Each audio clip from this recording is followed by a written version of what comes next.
E ai ki te Prime Minister Winston Peters ko te iwi Moriori kūare ki te moa.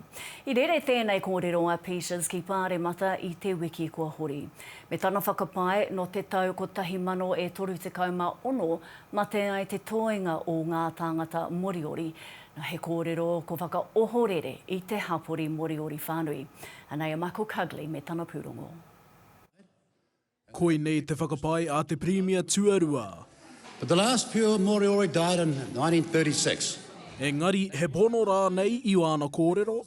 I was first told by a social studies teacher in Form 4, I think, that there was no such thing as Moriori. So it's something I've been hearing all my life. And I thought after a lifetime advocacy, maybe, you know, the world had finally moved on. Tai hua. Ai. Anei te tohu. Ka pātaku ringa ki te kiko o tēnei ringa, ai. Te tohu tērā kai te ora mātau, ta imi Moriori.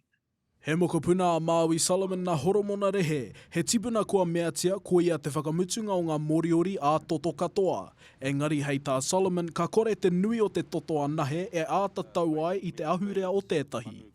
Just talking about my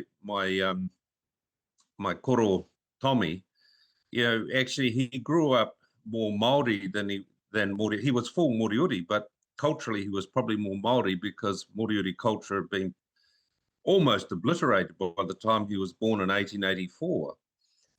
But he was extremely proud of being Moriori. Ko te Premier tuarua tēnei e pōhiri tia ana ki te marae o kopinga i re kohu. Nā hei tā Solomon e haraia i te tauhau ki ngā take e pāna ki te Moriori.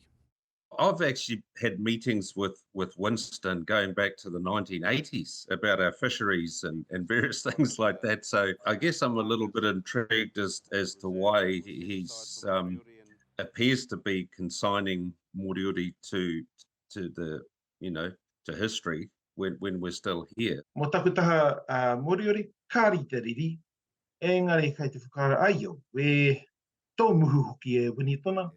He kaia ko tare Moriori a Hammond a ko te oranga tonutanga o tōna reo me tōna ahurea, tōna wawata nui. He noho pai ai rātou mātou nei i roti o mātou ake nei kiri. Kia noho haumaru, kia noho hāneania i roti o mātou anu. Mō te taha ki te pēti hana whakanui i tare Moriori i te wiki kotahi, ko te pātai i nāe nei me he mea ka whiwhi tautoko atu i te kāwanatanga hau. Michael Cugley, te ao marama.